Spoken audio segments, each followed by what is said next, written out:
We were all prepared to go land. Basically in a German ship, still in German territory. All they could really do, unless some country would allow us in, would be turn back. All efforts to get in some place, the United States or others, turned out to be unsuccessful. So the level of despair among passengers was visibly and tangibly worse and worse. Dr. Frederick Reif is remembering an ocean voyage in 1939 that became popularly known as the Voyage of the Damned. 11 years old at the time, Dr. Reif was one of more than 900 Jews on board the German ship, the SS St. Louis, fleeing the Nazis. They had received entry visas to travel to Cuba, and from there would await their quota number to be able to enter the United States. It left, I think, May 13th, if I remember correctly. And it took about a couple of weeks to the crossing.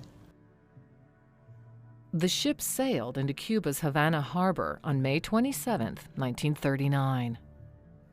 We were asked to disembark early in the morning, and so we got up around 4 or 5 in the morning, and we just sat around and nothing happened. Finally, we were told that there were some difficulties.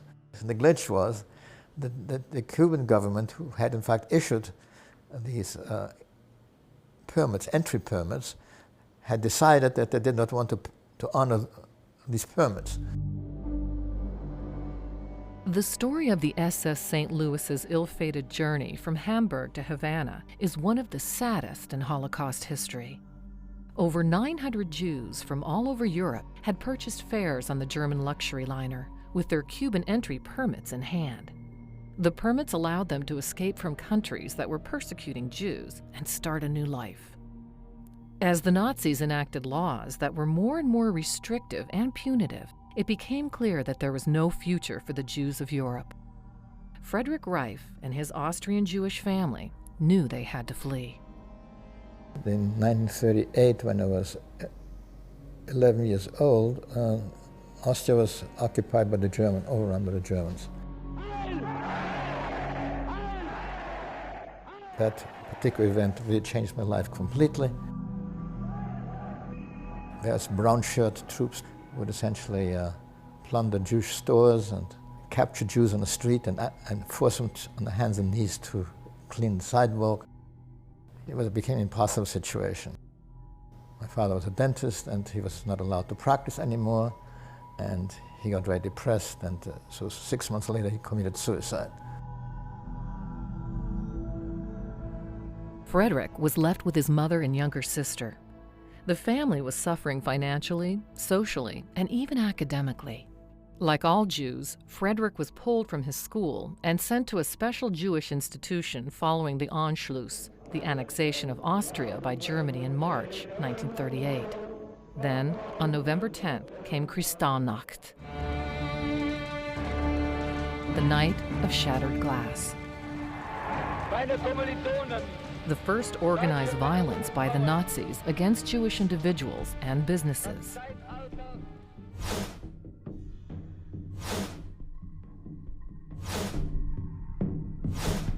A teacher came in the school and said, "You better go home, all of you, as fast as possible." And so we all departed, and there were people running across the street, dragging tourists behind them and stuff like that.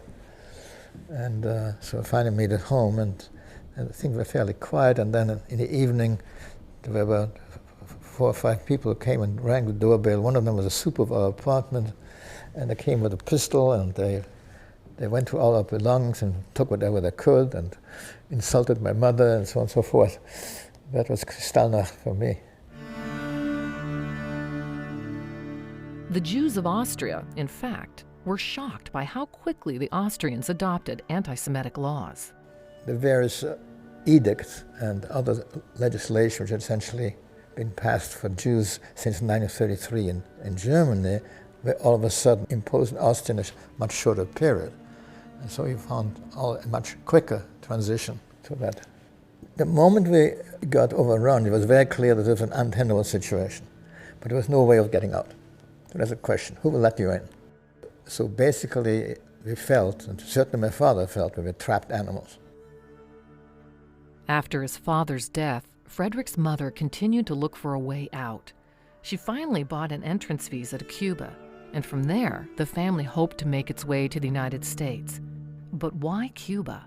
The reason we couldn't go to the States was because there was a quota in the United States, a quota restriction, which only allowed a certain limited number of people to enter. And so this was a possibility to go to Cuba, to spend a bit of time there, and then afterwards go to the States. So that was the plan. Now, the plan didn't work out, but that was the plan. The Reifs booked first-class passage on the SS St. Louis, a luxury liner bound from Hamburg to Havana. But why would refugees fleeing book first-class passage? None of us as Jews were allowed to take any money out.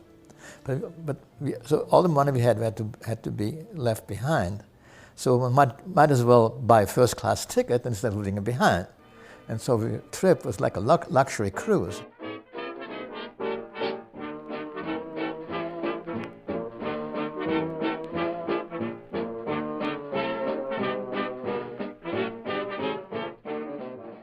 The passengers had fancy dinners and dances. It struck me as a kid as bizarre, because here the people who just escaped from death concentration camp, and they're acting like people on a first-class voyage. It seemed unnatural to me. The voyage across the Atlantic was uneventful.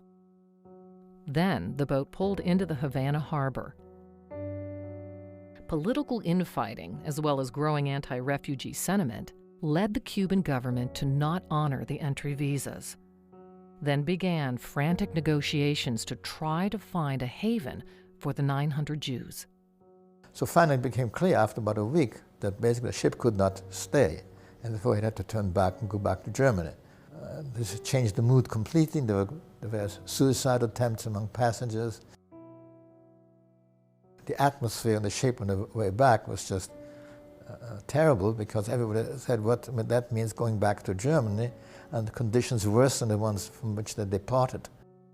The Jewish Joint Distribution Committee worked feverishly to convince Cuban President Frederick Reif to allow the refugees in, and though the world press covered the story and described the plight of the Jews on board, no country, including the United States, was moved to accept them. Captain Schroeder sailed within miles of Miami in hopes that it would pressure the U.S. to give safe haven to the refugees.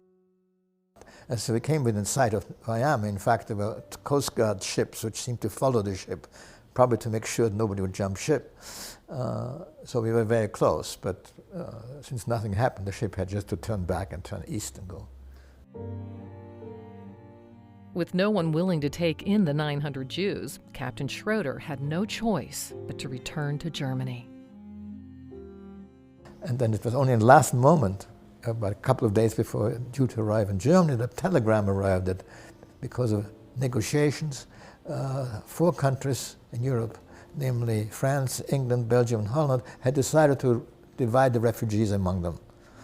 And so instead of turning back to Germany, the ship went on to Antwerp in Belgium, where it landed, and then it could disembark the various passengers and send them to these various countries. The ship sailed into Antwerp on June 17, 1939, a little more than a month after leaving Germany. The passengers were divided up as follows. 214 remained in Belgium, 288 went to Great Britain, 181 to the Netherlands, and 224 went to France. The Reifs were sent to live in the small French town of Oudan.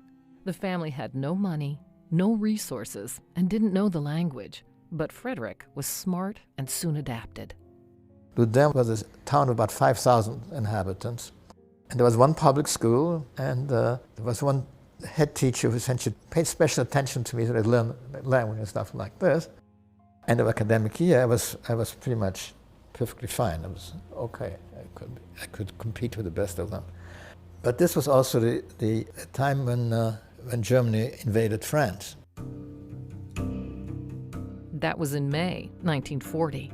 Once again, the Reifs faced danger. They fled to southern France, which was not yet under German control. The family ended up in Limoges, with hundreds of thousands of other refugees escaping German troops. To tell you the truth, all the living conditions were very primitive. This was the happiest years of my childhood. Why? Because I was now in a large city. I could go to school, could compete properly with the French boys. I could go to conservatory and for nothing get well-done lessons. I could do more than I could do before. In the fall of 1941, the Reif family's application for a visa to the United States finally came up. After several weeks of anxious waiting, the family boarded a boat to the United States out of Lisbon, Portugal. But life in the U.S. provided its own challenges. Robbed of his childhood, Frederick never truly adjusted to life here. I felt very separated from my contemporaries because I had much more experience with life than they had, and was therefore much more mature. On the other hand, socially, they were much more mature than I was. They had had a life, they were dating and stuff like this. I was a young kid, no experience. So I felt a great gap. And that gap between me and the rest has persisted throughout life. I'm not like other people, okay? Frederick Reif, his sister, and mother survived what became known as the Voyage of the Damned. Of the 288 passengers admitted to England, all survived, except one person killed during an air raid in 1940. 87 Jews emigrated before the Germans invaded Western Europe in May 1940. 532 persons, including the Reifs, were trapped in Western Europe. By the end of the war, 278 remained alive, and 254 had died. The 84 who had been admitted to Belgium, 84 to Holland, and 86 who had resettled in France.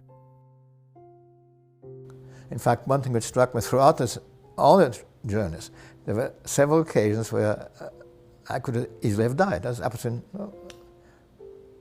no doubt. But, for some odd reason, the toss of the dice, whether this goes on. So the answer is, it so happened we were sent to France. If we had been sent to England, it probably would have been easier. Sent to Holland would have been more catastrophic. All life is to a large extent luck.